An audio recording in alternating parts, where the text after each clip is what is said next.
This is a rocket stove.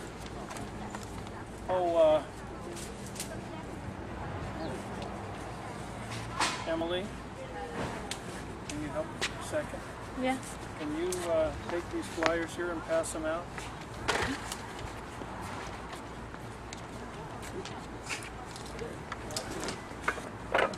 It's nice to have an assistant, isn't it? Yeah, I didn't have one before.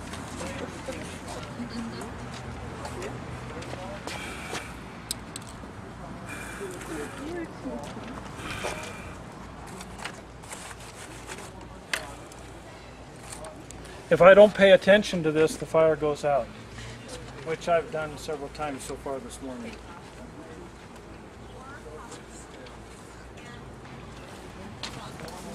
Yeah. Follow me over here. Yeah, right. Oh wait, little girl. Oh wait. Yeah.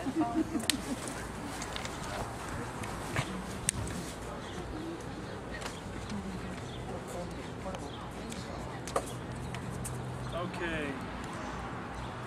More twigs. Oh, goody.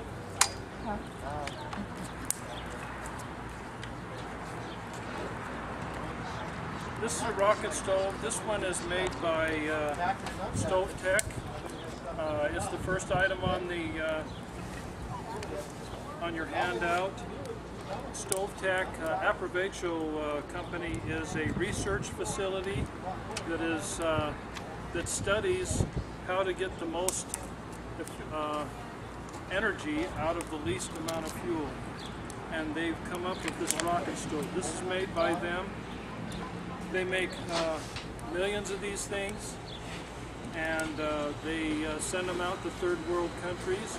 And this is how a lot of people in these countries actually use to cook their food.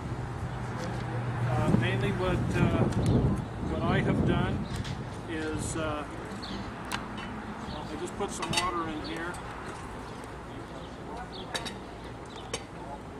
and this is a skirt that comes with this rocket stove. It kind of seals the bottom here. It allows the heat to come up and around the pan so that you can get the most heat on that in that pan. It'll only take a couple of minutes for this water to boil. And one of the things is I've got all small twigs, but once you get the fire going like this, you can put larger twigs in it. I didn't think I was going to use as much, but ran out of the bigger ones. Burned them all up. But if you wanted to, this is a ceramic thing that fits right inside where this fuel goes. If you wanted to use charcoal, you could get the charcoal going in there and put this inside and close this door, and then this door at the bottom you can open and close and regulate the air going inside to slow down the burn of the charcoal or slow down the burn of this in order to last it longer. When your charcoal runs out or is getting weak, you can just lift this up, toss a couple more down in there, and put it back on top.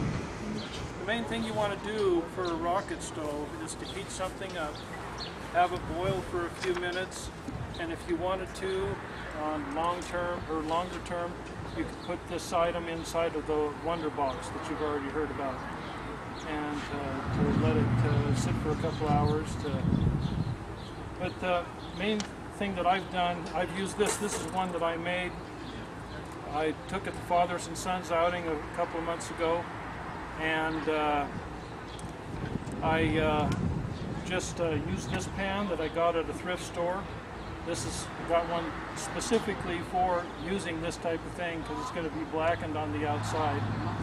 And I only got it for a couple of bucks, and I put this pan on this one and heated up water in a few minutes. I used one of those Mountain House packs that you get at Sport Chalet or these other places, or you could use other freeze-dried food. I took Where's my bottle of water? Anyway, I had a bottle of water here. Behind you. Behind me. Okay. This is 2 cups. The Mountain House package, it requires 2 cups of boiling water. I just poured that in there after I took the oxygen absorber out. You stir it around and seal it up, and in 10 minutes it's all done.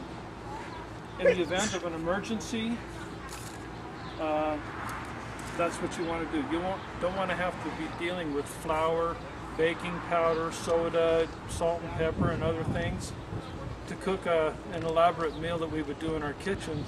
You want to be able to supply the food that you need right away. So it only takes a few minutes to burn this up and heat water up and freeze-dried food, and you have your meal here in just a short period of time. This is a rocket stove that I made out of it's a wheat tin. I cut the top off, and you can see the top is, I cut a hole in the center, the size of this pipe coming out. This pipe is a vent pipe from a water heater.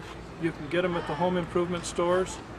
The elbow that comes down through here is the same type of elbow that you have in a water heater stack. This I just got at a thrift store, and this works on the same principle that I'm doing here. And I can see the twigs are burning down. So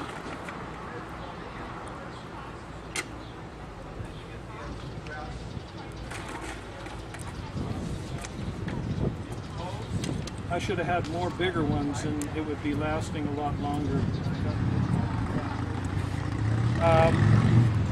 This one here is a penny stove.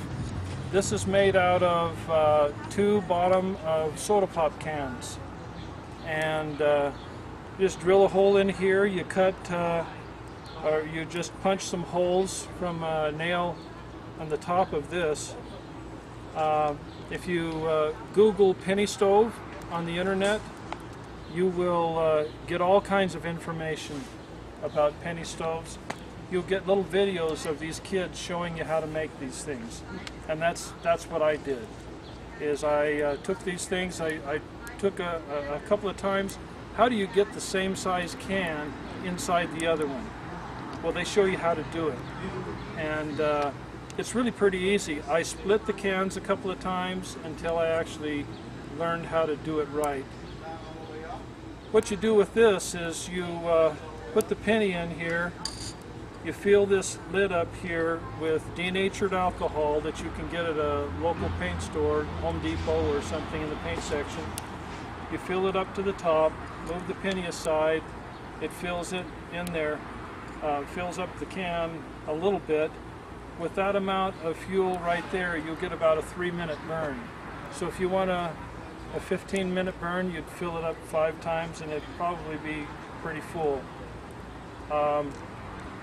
What you do is you put a little bit of denatured alcohol. Oh, this is a chicken can from Costco. This I made out of electrical ground wire. Just formed it up. And you put denatured alcohol right on around the outside, and you light it up, and it heats up this can, and it evaporates the fuel on the inside. They come out of the holes really fast, and you get a blue flame about this high. And you can also use isopropyl alcohol, but the 50 or 70% doesn't work very well. You need to have over 90%. And you can get it at Walmart. This is a backpacking stove made out of a just regular can. I put in 1/8-inch holes. There's about 70 of them in the bottom here, and 1/4-inch holes on the side. And these are tent stakes that I got from Sport Chalet. And all the instructions are on the 3rd item down on your handout. It shows you about this, and also on the website it shows you this penny stove here. there's a couple of different. You can make it out of any soda pop can. This is just a windbreak that's made out of more of that a water heater pipe. And what they use these two for is backpackers have been over 20 years have been using these to go backpacking. They use this one for the below the timber line because there's a lot of twigs. They use this one above the timber line because there are no twigs. So this is a number 10 can rocket stove. How to make one of these is the last item on your handout.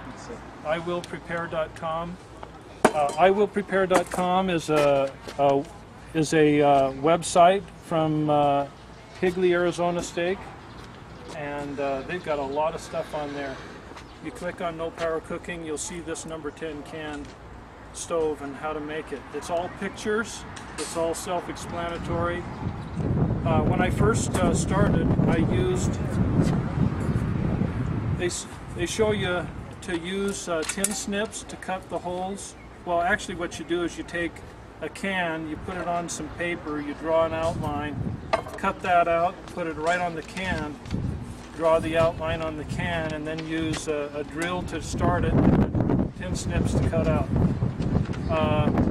I didn't like the way that happened, so what I did is I got out my Dremel Moto tool with a little cut-off blade on it, and I marked these cans, and I just used it and just cut around, and it was a real smooth cut.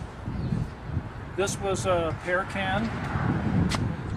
This was a spaghetti sauce can, and this was the regular number 10 can. On the inside of this, between this here and the outside, is a material called vermiculite. It's a very light material that's used for